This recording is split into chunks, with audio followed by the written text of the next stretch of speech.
Bom dia, hoje são 16 de outubro de 2016, domingo, Brasília, Distrito Federal. Este, o quinto vídeo e o último sobre o tema o Supremo Tribunal Federal e a prisão em segunda instância. Este, o último vídeo. Vou encerrar aqui mostrando o histórico dos julgamentos do Supremo Tribunal Federal sobre a prisão em segunda instância. Houve 3 julgamentos. Vou mostrar aqui como aconteceu isso, de uma forma bem rápida, para que você entenda. Bem, quero deixar aqui bem claro que tenho recebido aí alguns recados, comentários de internautas, e no sentido de que o ministro Dias Toffoli, em fevereiro deste ano, votou a favor da prisão em segunda instância. E agora, em outubro, ele votou contra a prisão em segunda instância.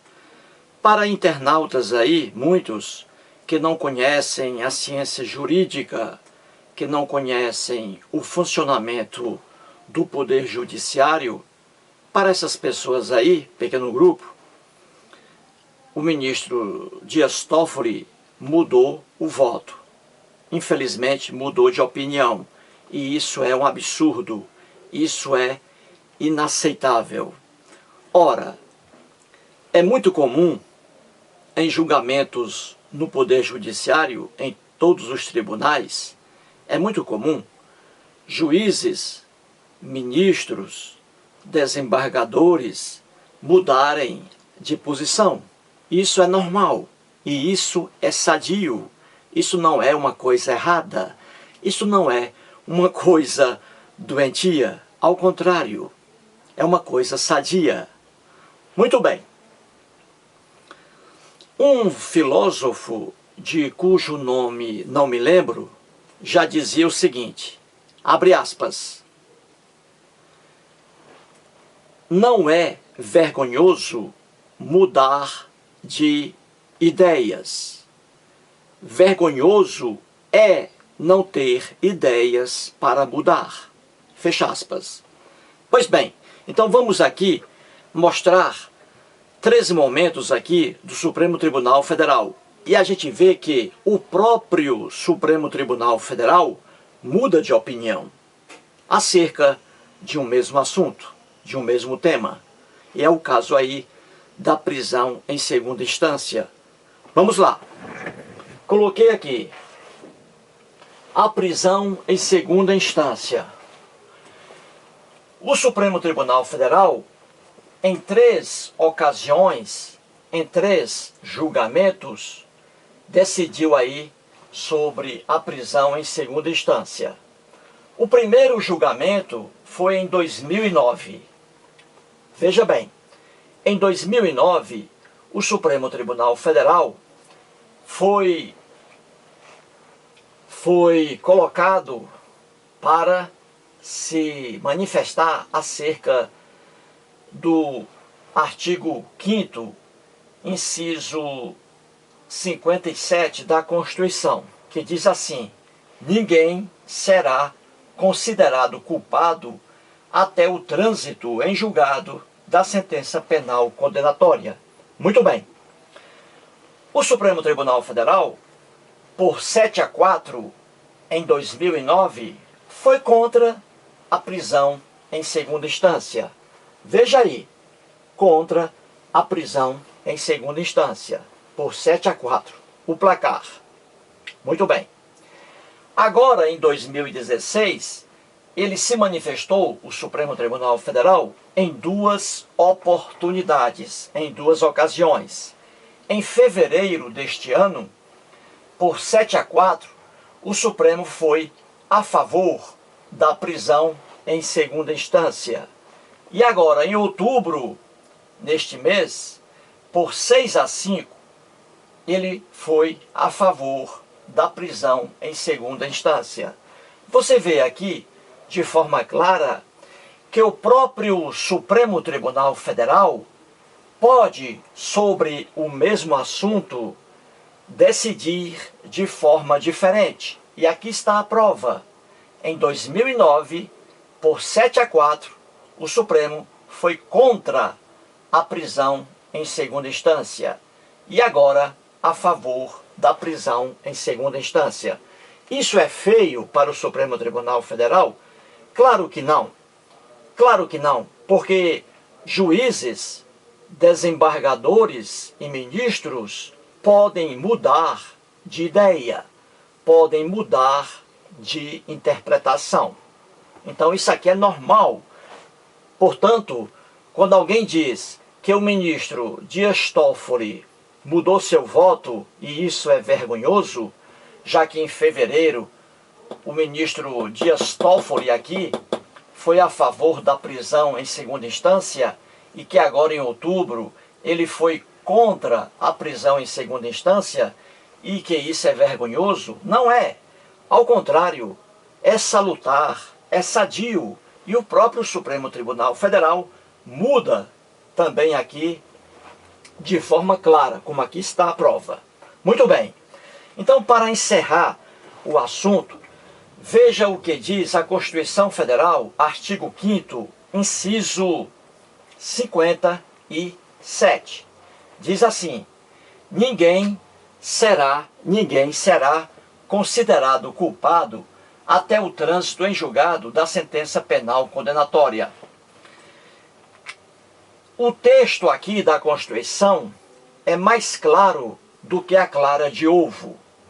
Não precisa nem de interpretação.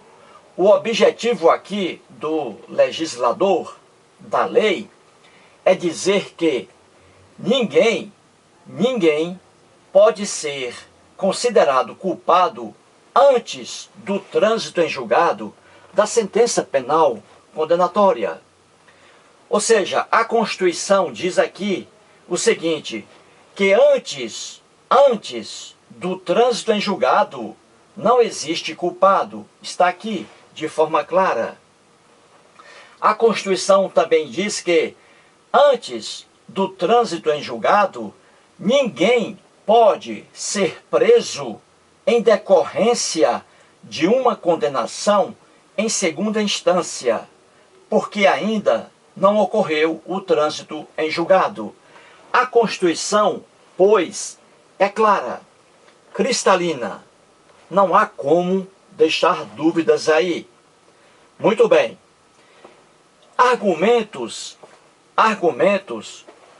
com essa qualidade aqui são argumentos inválidos, que, infelizmente, não anulam o que diz a Constituição. São argumentos fracos, anêmicos. Veja aí. Dizem assim, contra o dispositivo da Constituição. Dizem que o réu solto recorre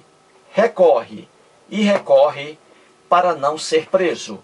Isso aqui é verdade? É. Claro que é verdade. Quando um réu é condenado na primeira instância e tem a sua condenação confirmada na segunda instância, o réu estando solto, é óbvio que ele vai recorrer. Ele vai usar todos os meios que as leis garantem para que ele recorra. Então isso aqui é normal, o réu recorrer para não ser preso. É uma verdade? É. Acontece? Acontece. Sim. Então por isso eu posso deixar sem efeito o artigo da Constituição, eu posso anular este artigo aqui, que é claro, da Constituição, apenas porque o réu solto, esperto que ele vai recorrer para não ser preso. Eu posso mudar o sentido da Constituição? Claro que não. Então este argumento aqui, ele não é válido, porque eu não posso tornar sem efeito um dispositivo claro da Constituição que diz coisa diferente. Entendeu? Não posso. Outro argumento aqui, que a gente ouviu aí no julgamento, no STF, que não vale também, é este aqui, que o réu solto, ele recorre tanto que, em muitos casos, ocorre a prescrição. Ou seja, o Estado aqui não pode mais punir. O réu recorreu para alcançar a prescrição. E dizem, essa injustiça deve acabar. Isso aqui acontece, o réu solto, recorrendo, até que, em muitos casos, a prescrição ocorre. Isso existe? Claro que existe. Isso é injusto? A prescrição é injusta? Ou seja, o Estado não tem mais como punir uma pessoa que praticou crimes por causa do tempo, o Estado não puniu a tempo. Isso é injusto? Claro que é. É injustiça? Claro que é. Sim, mas eu posso usar esse argumento aqui para anular o que diz a Constituição? Claro que não. Claro que não. Eu não posso fazer uso desses argumentos aqui, que na verdade existem, são verdadeiros assim, no sentido de que eles existem, mas são inválidos. Eu não posso pegar estes argumentos aqui para anular o texto de uma Constituição. Já que querem acabar com isso aqui, o réu solto recorrendo, querem transformar para o réu preso a partir da segunda instância, e ali sim, ele preso, ele pode recorrer. Se querem estabelecer isso, querem que o réu fique preso após a confirmação de sua condenação na segunda instância, é esse o objetivo? Então, existe uma solução, é a única. Qual é? É mudar o texto aqui da Constituição. Porque ele hoje não permite que uma pessoa seja presa apenas porque foi condenada em segunda instância. Porque ainda existem recursos que podem mudar, e em muitos casos mudam a pena aqui do culpado e até tornando-o inocente.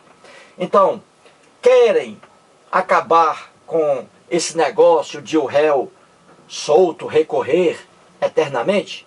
Querem acabar com isso? Tudo bem. Então que mudem o texto da Constituição. E para mudar o texto da Constituição, que está aqui, como é um texto de garantia individual, isto aqui é uma cláusula pétrea. Cláusula pétrea são aqueles artigos da Constituição que não podem ser modificados por medida, ou melhor dizendo, por emenda constitucional.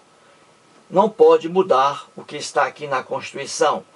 Para mudar isto aqui, que está na Constituição da República Federativa do Brasil, só o poder constituinte, só outra Constituição, porque isto aqui é uma cláusula pétrea, é um direito garantido. Portanto, aí, encerrando o vídeo de uma forma bem simples, mostrando que, quando o ministro do Supremo Tribunal Federal, Dias Toffoli, por exemplo, muda seu voto, isso aí não é um desrespeito à justiça. Isso aí não é uma coisa vergonhosa. Ao contrário, pessoas mudam de entendimento, pessoas mudam de ideias. E o bom é isso. Não é vergonhoso, como já dizia o filósofo, não é vergonhoso uma pessoa mudar de ideia. Vergonhoso sim é uma pessoa não ter ideias para mudar. Portanto, aqui o próprio Supremo Tribunal Federal muda sua posição em relação a um mesmo assunto, a uma mesma matéria. Se o Supremo Tribunal Federal faz isso, com maior razão ainda, cada um de seus ministros. Portanto, aí, a verdade nua e crua. E vamos terminar aqui com Elvis Presley cantando My Way.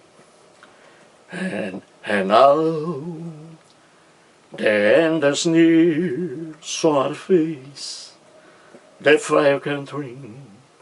My friend, I say clear, and take my kiss, your amusement.